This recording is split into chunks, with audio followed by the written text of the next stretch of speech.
The Money Show. Personal Finance with Warren Ingram. Well, a difficult subject tonight, how to plan your finances after a divorce. And Warren, I mean, there's a terrible joke that goes back many, many years. Why is divorce so expensive? And the answer, I'm sure you know this, is because it's worth it. And it's the kind of thing that's muttered under the breath of terrible. people. It is terrible. It is horrific. When I first heard it, though, I must confess, I did burst out laughing because I thought it was funny. Thankfully, I've never been for it. But the fact is, and there's no way to get around this, a divorce is very stressful, very difficult. Some people I know say it's the worst thing they've ever been through. But it also is also very expensive. You're 100% right. I mean, I don't have an exact number for it, but to me, it feels as if the couple can get to the other side of this as two individuals with each of them having a quarter of what they had before. So you don't just halve your wealth; your wealth goes down by another half. And the reality is that you're taking two households, from one, and unfortunately, some of those costs aren't just half. You don't just pay half the government's, rates and taxes. It's always going to be more. And if if there are kids involved, you're almost providing two sets of everything for the children if they're the custody is shared. So it is a phenomenally expensive exercise. And it's interesting. I mean, probably not surprising though. But there's a wonderful book called the Millionaire Next Door from the US, and they studied millionaires, over a long period of time in America. And one of the things most of them had in common was they weren't divorced. They had been married once and stayed married. And that's not, comment on people who are getting divorced, but it's just a reality that's how expensive it is, that your chances of financial freedom are a lot diminished after a divorce. So yes, Stephen, one very expensive, very stressful and very traumatic exercise for the people involved. Sure. I suppose the first thing is that you need to really understand what is going to happen. You need to, be realistic about what your position is going to be. You're used to one thing. Where you're going to be next is going to be very different. Yeah, I think it's a psychological journey you have to go on as well as a financial journey, because you in anything like this, there's going to be a period of time where it feels unreal. And you might continue living as if you are, on the same income stream, a double income, for example, and the same single expenses, and that could get you into financial difficulty very quickly. So unfortunately, you have to hit a reset button, when you get to the other side of a divorce, and starting with just understanding how much money is actually coming into your finances now. So, for example, if you're the beneficiary of a spousal maintenance or child maintenance, understand what that is. Understand, if you're now on your own income, what does that look like? Do you have any income from investments? But it's critical to sit down and actually get a proper idea of what's coming into the bank account on a monthly basis, and is it sustainable? And from that, you then can decide how you're going to spend your money. And I think it's an important point. You start with what's coming in, and that determines how much you can spend. And a lot of the time when I have conversations with people coming out of a divorce, they say things like, it's impossible to get by with X amount of expenses on a monthly basis. I need to spend more than that. And unfortunately, that's not the reality. The reality is what's coming into your bank account is your reality, and that's the amount of money you can spend on a monthly basis. So you have to make that adjustment very quickly, and it might seem very harsh, but that's your cloth as it's cut now, and making that decision, both psychological as a journey and then physically in a budget will help you to kind of get back on track and to get going.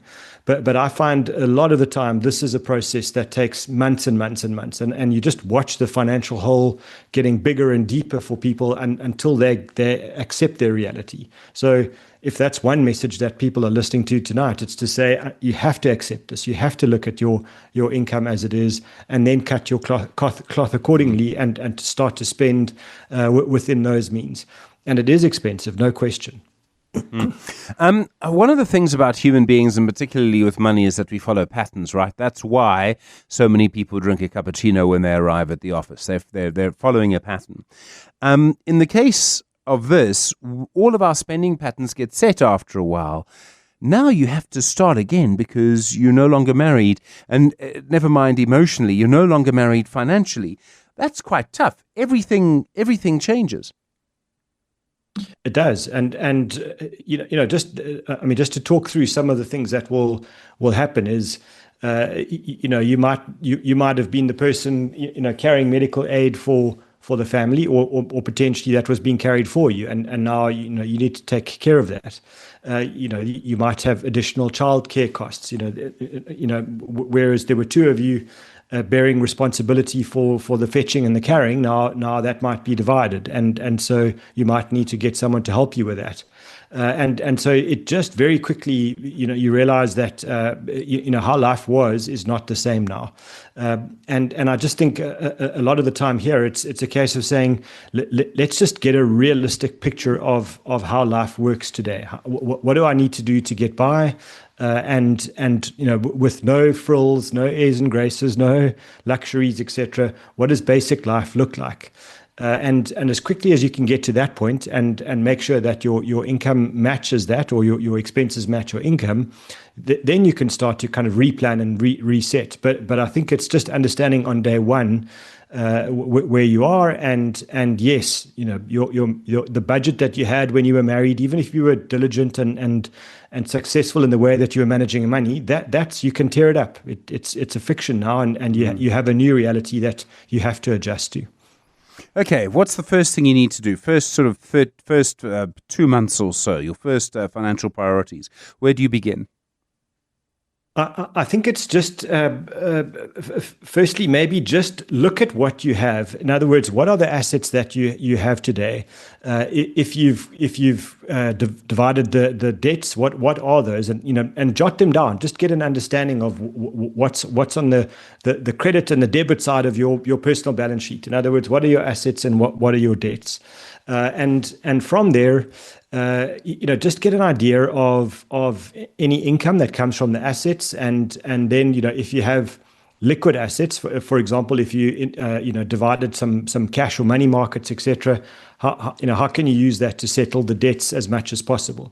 And then from there, I would start with looking at all of the investments that you have and your insurance policies, your retirement funds, and understand who are the beneficiaries of those, because you were a couple before, now you're a single. So make sure that your now ex is not still the beneficiary on all of your life assurance policies, your retirement annuities or pension funds, etc. And a lot of people forget this, and so they just carry on, and then unfortunately they die, and their ex-spouse becomes the beneficiary of a life policy or an investment to which they actually weren't really entitled anymore. But that's what's written down in the agreement, so that's what's legal.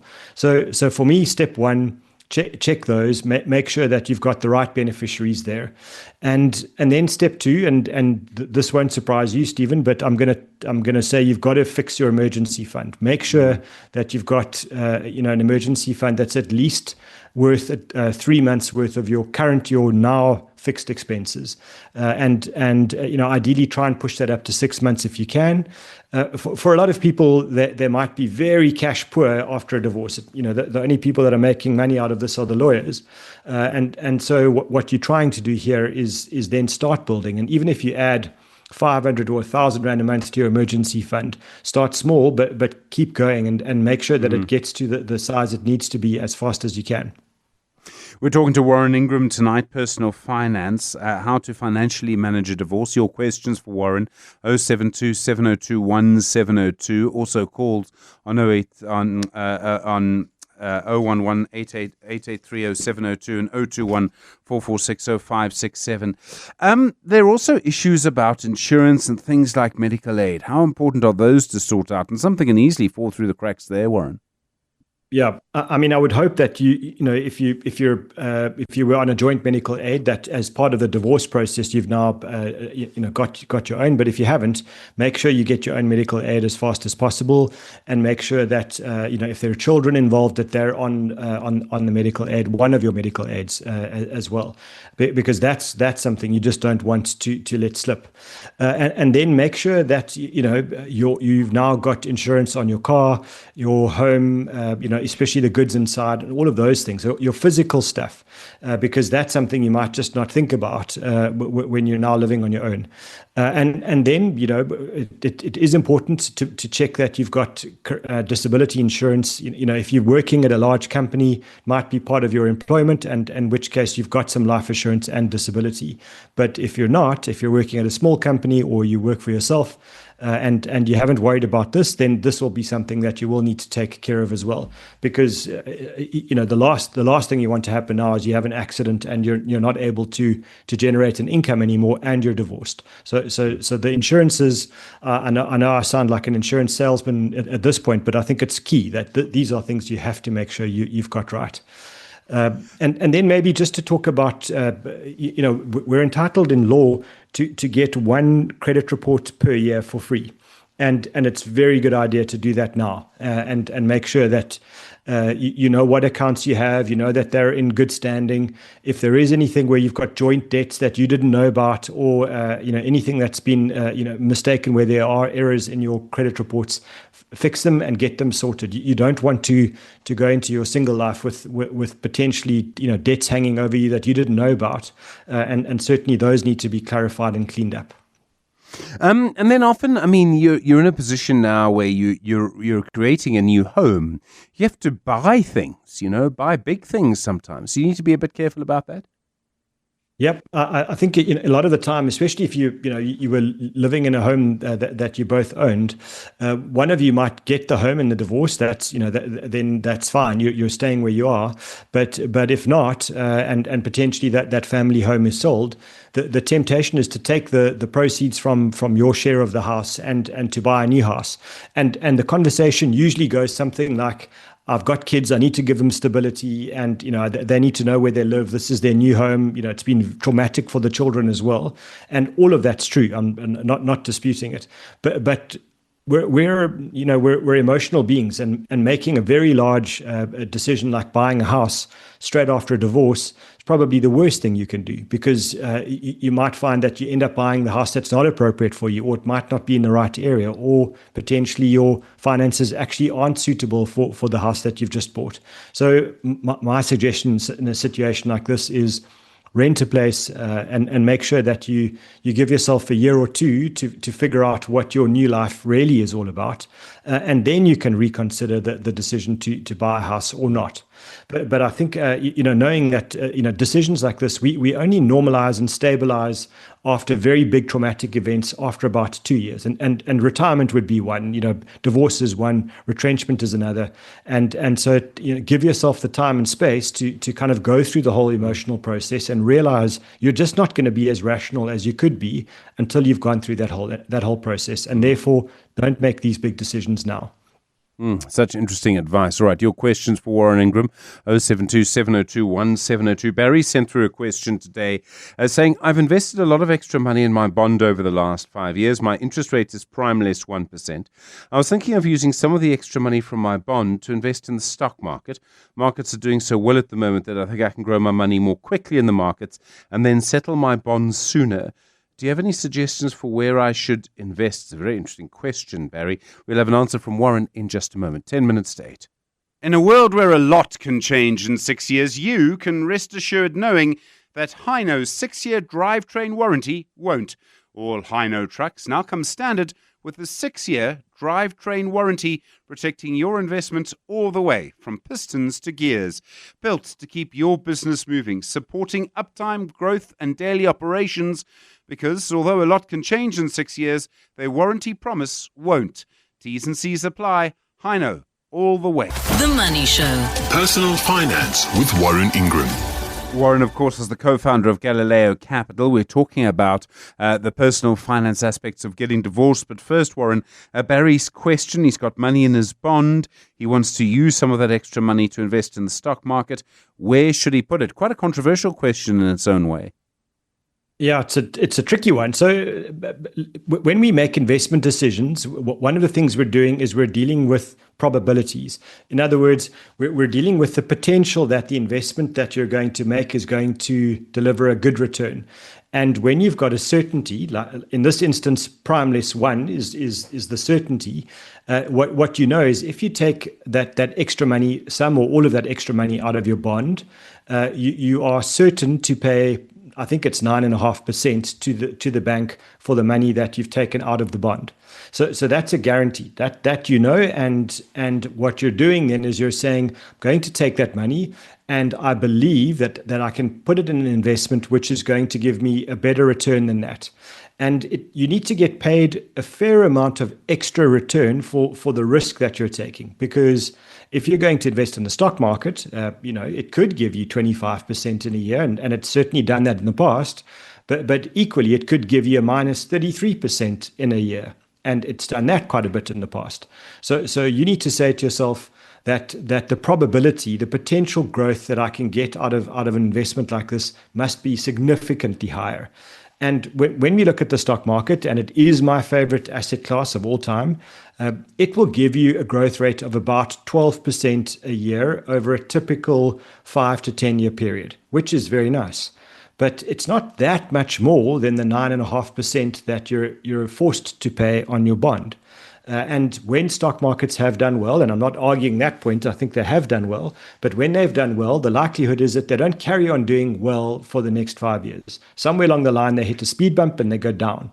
So I'm going to say, Barry, I think you've done well to put the extra money in your bond. And if it was me, I would keep putting extra money in the bond. And when I don't have a bond, I'll start investing extra money into the stock market. But if you really are going to do this and you're going to disregard that suggestion, then I think maybe pay a little bit less into the bond, because you've got that flexibility now that you've put the extra money in, and phase some money into the stock market, and then diversify. Put some in the world index and some in the JSE top 40 or top 50. But I wouldn't be too specific in an individual share or something, which might just halve on you. You never know. Yeah, so it's, as always, it's about, just making sure that you spread the risk. Okay, longer term financial planning when you get a divorce. You need to start, I suppose, by knowing what you have, because everything will have changed so radically. Yeah, I think one of the things is we with divorces you now figure out what assets you have. You've hopefully got to the point of understanding what your costs are. And what that allows you to do is to say, if these are my assets and these are my costs, you're now in a position to start doing some financial planning for your future. And that will help you to understand where you're going. And in the early days, that number that you need to be able to reach your financial freedom goals is probably going to be a little scary. And that's okay. In a situation like this, you need to know what your position is. Don't ignore it and don't stress about it. Once you know your position, you can start to plan accordingly. So I think take the time to do a recalculation of your position and then make a plan. The other one for me that's very important here, especially, it doesn't matter whether you do or don't have children. I think it's even more important if you have kids, but you have to revise your will. You have to make sure that you now have the appropriate people looking after your children if you die, and secondly that your assets are kind of given to the right beneficiaries. It's one of the few times I would say, when you're in a position like this and you are, emotionally going to be some form of compromised here, you might want to consider speaking to someone. So, it's no harm here kind of paying an advisor to give you an hour or two of their time to kind of talk through what your options are and where you're going. You need a sounding board in a situation like this. And then, maybe the last one, and it's a bit of a psychological thing, but just realize that, I think it takes people probably 2 years to psychologically recover from a divorce, and probably 5 years to get to the point of a new financial reality where they start to rebuild again. And that's key in this. You need to be patient and give yourself the time.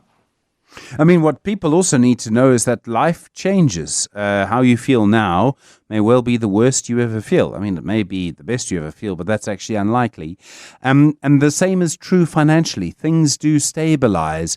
If you have 3 or 4 or 5 years of a regular income and you're able to save just a little bit of it, well, the picture changes. Your trajectory changes quite dramatically, actually. It does, and I think that dose of kind of the cold dose of reality. If you can go through that process relatively quickly and accept your financial position as it is, then you give yourself the head start to begin rebuilding, and that's the thing about compounding. It does compound against you if you've got debt. But once you start to save and once you start to rebuild, the compounding starts to work in your favor. And the one thing you've got now is the benefit of a lot more experience, a lot more understanding of how life works. And that experience, often helps you to avoid the big mistakes that, younger people would make, or people that haven't been through such a traumatic experience. And so you've got all the school fees, you've paid all the hard lessons, and now you rebuild, but off a lower base and maybe off a lot more realistic view of your life and the world. This too will pass, and you do get out the other side. And a lot of the time, life ends up a little bit better once you've gone through all the stress. And I think people early in the post-divorce don't feel like that. And I understand that it feels like a dark hole, but that changes. And that's the thing here is, give yourself the freedom to breathe, but also be patient. You do get to the other side of this. We've got 30 seconds left, Warren, but Dave has messaged us saying, evening, is it advisable to sell a bond that you've had, to sell a house you've had a 4-year bond on and start all over buying a new house? I imagine it would depend on the transfer costs and whether the new house is really that much better. Yeah, so if it's a much cheaper house, if you're going to spend a lot less money, and then maybe those costs of the transaction charges are worth it, but then make peace with the fact that you need to stay in that new place for at least a decade to let all those costs be spread out over a long period of time. But if you are going from a big expensive place to a much cheaper, a much more affordable place, then certainly make that call. But equally, listen to the point. Maybe you sell the big house and then just rent for a while. Warren Ingram, thank you so much. Really do appreciate it. The co-founder of Galileo Capital, a certified financial planner. This, of course, is available for you as a podcast in a few moments. You might know someone who's going through a divorce. Might well be worth passing this on to them.